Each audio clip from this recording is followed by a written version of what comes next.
Bienvenue sur Affermir ma foi, afin de ne plus être un enfant flottant et emporté à tout vent des doctrines par la tromperie des hommes. Ici, Jean Ndinsil. Nous poursuivrons sous le thème « Et si tu t'appropriais Jésus-Christ ?» Si tu t'appropriais la foi. Oui, une foi que tu as embrassée dans ta famille, dans l'église, mais à un moment donné, dans ton cheminement, tu t'appropries cette foi-là et tu la défends. Au milieu des athées, tu la défends. Au milieu même des chrétiens, tu la défends. Aujourd'hui, je prends le cas de Daniel.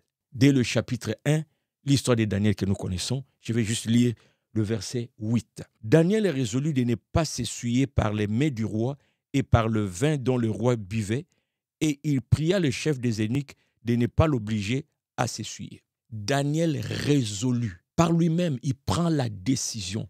Bien-aimé, quand on a une foi qui est nôtre, on sait par nous-mêmes prendre des décisions. Daniel ne consulta pas les rabbins de l'époque. Daniel ne consulta pas ses parents. Daniel, face à cette situation, décide de ne pas s'essuyer.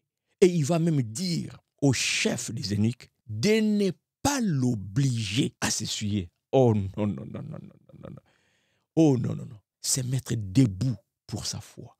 Même devant les autorités, on les respecte. Mais quand leur loi touche à notre relation avec Dieu, désolé, je n'ai plus peur du roi. Là, je regarde le roi des rois. Là, je me soumets aux règles, aux prescriptions du roi des rois. Là, je ne me dis pas, non, écoute, de toute façon, j'ai eu le privilège de venir vivre dans la maison des rois. C'est décevant des fois quand j'entends certains pasteurs, lorsqu'ils sortent d'un entretien avec un président de la République, un ministre, on peut sentir par leur expression corporelle, ils se sentent tellement élevés, tellement honorés d'avoir été face à face aux grands du pays. Et malheureusement, dans certains pays, il y a des pasteurs qui vont même se laisser corrompre ou qui vont aller voir des présidents, des ministres avec des fausses prophéties parce qu'après ça, il y aura une enveloppe pour lui.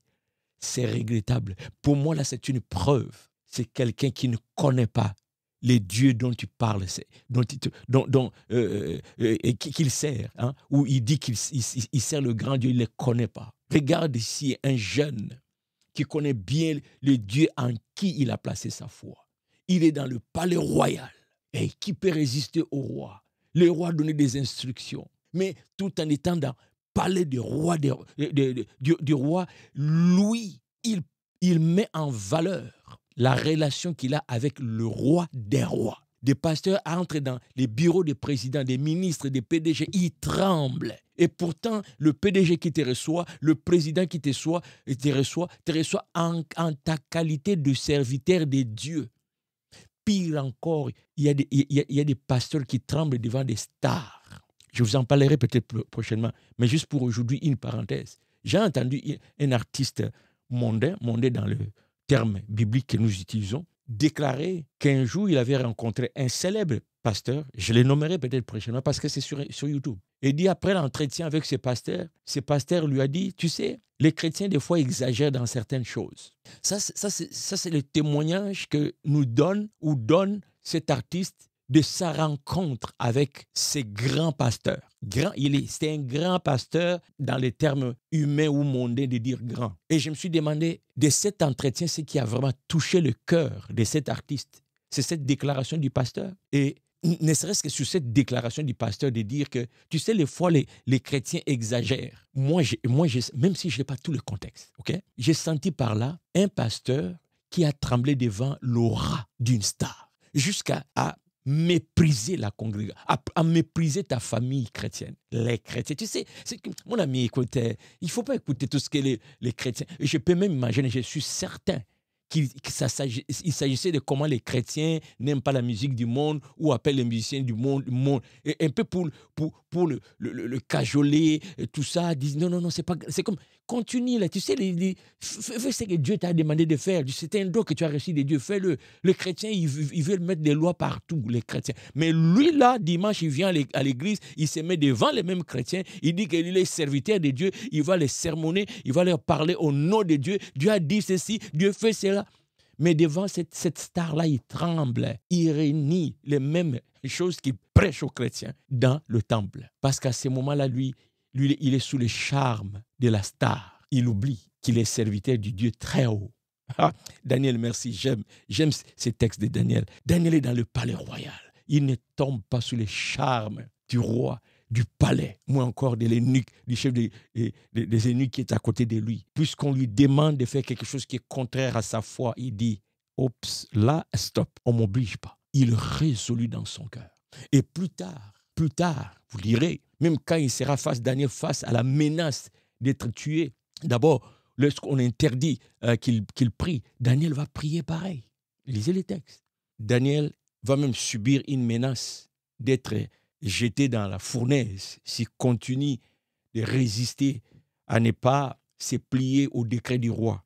Même face à cette menace, le jeune Daniel ne tremble pas. Voici ce qu'il répond au roi. Voici notre Dieu que nous servons peut nous délivrer de la fournaise ardente. Et il nous délivrera de ta main, ô roi. Sinon, sache, ô roi, que nous ne servirons pas tes dieux et que nous n'adorons pas la statue d'or que tu as élevée. Les jeunes Daniel affrontent le roi, le décret du roi, à cause de sa foi. Il est loin du temple.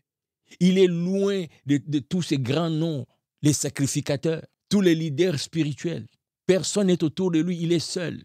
Il y a la menace des morts s'il ne se plie pas au décret du roi. Se plier au décret du roi, c'est déplaire au roi des rois. Là, Daniel dit non. Face au roi, je dois respecter le roi des rois lorsque le roi m'impose une adoration qui n'est pas digne. Je ne peux pas adorer ces dieux, car je n'adorerai qu'un seul Dieu. Bien-aimé, est-ce que ta foi aujourd'hui est au niveau où tu peux affronter les rois comme ça? Par roi, j'attends tout ce qui est autorité. Lorsque cette autorité te menace, des fois c'est au travail, on te menace, sinon on va te mettre à la porte. Sinon ta réputation sera tellement salie qu'il te sera difficile de monter d'échelon. Es-tu capable de te mettre debout dans ta foi? Es-tu capable de dire, même si je dois perdre mon poste, je n'accepterai pas cette offre de mon boss qui veut coucher avec moi. Je n'accepterai pas cette corruption. On te demande de signer un document, de falsifier. À cause de ta foi, tu dis ça, c'est malhonnête devant mon Dieu. Et on te menace. Si tu ne mets pas ta signature, on va créer une histoire contre toi. Et voici les conséquences qui vont s'en suivre. Et tu es prêt à dire, mon Dieu peut me délivrer de cela. Et même s'il ne le fait pas, je ne peux jamais me prosterner devant ces choses qui sont abominations devant Dieu. Bien-aimé, j'ai un seul souci. Que ta foi soit ta foi et non pas la foi des autres. On poursuit. La prochaine parution, je donnerai encore l'exemple de quelqu'un. Ne manque pas. Si tu es édifié, commente et aussi partage.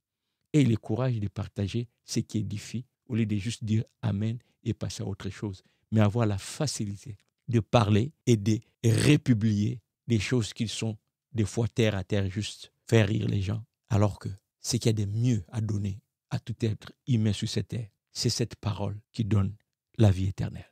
Car tout passera. Et la parole de Dieu ne passera pas. Sois agent d'évangile. À la prochaine.